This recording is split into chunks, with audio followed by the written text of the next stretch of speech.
This episode is brought to you by Progressive Insurance. Do you ever think about switching insurance companies to see if you could save some cash? Progressive makes it easy. Just drop in some details about yourself and see if you're eligible to save money when you bundle your home and auto policies. The process only takes minutes, and it could mean hundreds more in your pocket. Visit Progressive.com after this episode to see if you could save. Progressive Casualty Insurance Company and Affiliates. Potential savings will vary. Not available in all states. This is 99X, and we are the Morning X. It's Barnes and Leslie. Pretty fascinating story. I want to rewind the clock just a little bit to go back to earlier this year. Back in January, there was a playoff game on the television, Philadelphia's playoff win over Green Bay, and a camera caught their wide receiver, A.J. Brown, sitting on the sideline. I know you remember this video. Between possessions, reading a book. So 36 million people were watching, and the book he was reading was called Inner Excellence. And that book had sold 5 copies one week in December and 9 copies in another. And that's according to BookScan. They keep track of that stuff. In 3 weeks after Brown was seen reading it, more than 200,000 copies sold on Amazon, which is fascinating how it just takes that one moment for someone's life to change in that way. And the author of that book is Jim Murphy. Good morning, Jim. Welcome to the Morning X. Good morning. Thanks for having me. Let's just go back to that for a second. When you started seeing your book go crazy, had you known yet that it was, he was captured on the sidelines reading it? At that point, I had seen a picture of him in uniform with the book in his hand, but I had no context. So I was really just as surprised as everybody else. Wow. Well, I'd love to talk about inner excellence and what it means. But first, I'd love to ask, what is your background? Minor league baseball player, played for 5 years. College football player, played for 1 year. University of British Columbia, after not having played for 8 years. That was amazing. So I'm dual citizen, Canadian and American. I'm half Japanese. My mom is, her lineage is samurai. And my dad is like Irish-German mix. I have a master's in coaching science and an undergrad in psychology, and spent 5 years full-time writing and researching inner excellence. Went to the desert, got rid of half my possessions, and went to go live a life of solitude to figure out my life, and inner excellence was the result.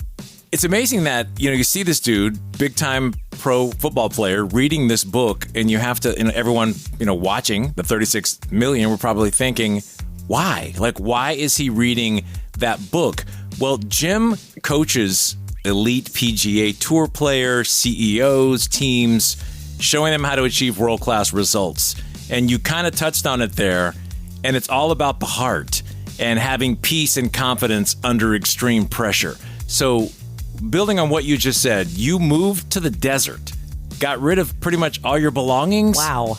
And how does that end up becoming this book and this method for handling pressure when you went to the opposite of it? You went to no pressure. Yeah, well, it's kind of funny. Back in those days, I had a screensaver on my laptop, and it said, "Those destined for greatness must first walk alone in the desert." Back when screens mean saving. Oh, yes. And so I get a call from a teammate in pro baseball, a former teammate, and he said, "I'm opening up a baseball academy in Tucson, Arizona. Can you come down and help me for the weekend?" And I said, "What if I came and moved there?" And I was just getting restless. I wanted to make a bigger difference in my life. My baseball career was over.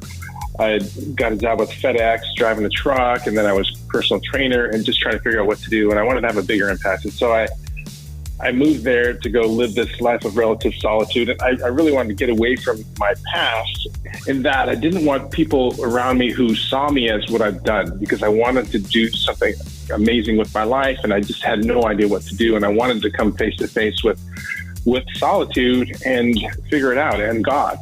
And so then I got rid of my TV because I didn't want to be bored, lonely, and waste that time. Talking to Jim Murphy. Inner Excellence is the book. I love the first question that started all of this, because I've often thought about this. How can an Olympic athlete train for 4 years for an event that may last 60 seconds and then perform with complete peace and confidence? So that started it all. And when you were spending like 5 years doing all of this research, what were you researching? Well, the big thing that was kind of startling to me, and it's like, well, what do I do with that? Was finding out that the heart is the key to your life more than your mind. And I'm like, and when I say heart, I mean your spirit, your will. And so I'm like, okay, training your heart, that's the key. Your heart working with your subconscious. Well, how do we train the heart? I've never heard anyone even say that phrase. And I realized it's a spiritual journey. I mean, heart meaning spirit. And so that brought me down this path to, what does the heart need? Like, do we have any, how does the heart work, the human heart? And I realized it has 5 deep needs. It has a deep need for identity and community and purpose and integrity, which means to be complete, and growth. These are the 5 deepest needs of the heart. And most of the time, most people have one or more of those needs unmet. And so we're doing everything we can to get those needs met, usually unconsciously. And we do it through this, what I call the acronym PALMS, trying to get more possessions, achievements, looks, money, or status, so we can get the love that we deeply need. And we feel like, okay, if I can just be more successful, people are going to love me. But then the problem is there's way too much out of your control. And we're trying to get that love, but if we don't get it, if we're unsuccessful, then we're going to get our greatest fear, which is rejection. Man, that's some powerful stuff. And I know you have a nonprofit where you work with homeless people or prisoners, refugees. What I was wondering is, what is a lesson, because you're working on the other side with these uber wealthy athletes, is there a lesson about failure, gratitude, or grit that you maybe learn from one of these former inmates or refugees that you use as a tool to teach a highly, ranked or successful athlete? Oh, yeah. Do you? Oh, yeah, for sure. Yeah. Like when I speak to people in recovery or work with inmates, they're some of the most powerful people I've ever met. And they're powerful because the power in life is not your own power. We need to get out of our own way. If we want to do something great, we've got to get out of our own way. We need to connect to a power greater than ourselves. And that's what happens when you go through the 12 steps, or you go, a lot of times it takes going to prison or getting to your lowest point where you surrender your little power for the power of the universe, the power of God as you understand him. And, or just, the power of love. Love is fearless. There's no fear in love. And when you bend over backwards to help someone else out, it helps you out.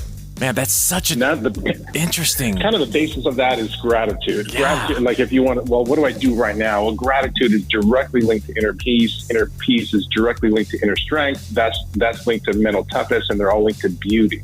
And you're an intermediate between both of these extremes. It's so interesting how you're able to pull some cool stuff out of that to help them. It really is fascinating, and I love that you said that sometimes people just get in their own way, which is so true. How can the everyday person that's listening, I mean, even me and Barnes, like, how can we apply this inner excellence? Because I know that you work with a lot of high-profile people, business people, athletes, but how can the everyday person use these methods? Well, and to qualify, we're not one of those people.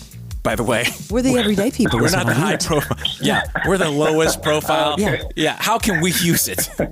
Well, first of all, whatever this big thing you got coming up next in your life, understand that you don't know what's best for you, for outcome-wise. I mean, even if you have the Masters coming up or some big event that you're going to be in, and you really, really want to win or be successful or make this sale, the only thing we know is that's what you want. But is it best for you? We have no idea. The best thing for you may not be to get that whatsoever. And so that's important to know, because our biggest goal every day is to learn and grow. And within that, we have 4 daily goals. The first daily goal is to give the best of what you got each day. Second daily goal is to be present. The third one, there's no fear in the present moment. Fear is a past future thing, essentially a future thing where you're focused on yourself. Third goal is to be grateful, especially for the smallest moments of the day. And the fourth goal is to focus on your routines and only what you can control. That's where mental toughness is. If you're going to share what you love with the world, you can have mental toughness. But if you're just going to try and be perfect and not make mistakes, now you've got stress. That's good stuff. And if I could make a suggestion, if you could head to Austin, Texas and talk to Arch Manning, I'd appreciate that. Thank you. Great suggestion. Great to have you on, Jim Murphy. The book is called Inner Excellence. You can get it on Amazon or wherever you get your books. Thank you for sharing. This is cool stuff. It's excellent. Yeah, thanks so much for having me. You got it. This is the original. This is 99X. The United States Soccer Federation presents the U.S. Soccer Podcast. Searching for an inside look at the people, stories, and passion that fuel the state of soccer in America. Who's going to be the key man for the U.S. men's national team? First and foremost, they need to win. There's something so fun about being the underdog. You're playing with house money almost. But what does this success mean for the future of U.S. soccer? Ooh, you're getting deep now. This is where soccer will come to life. The U.S. Soccer Podcast. Follow and listen on your favorite platform.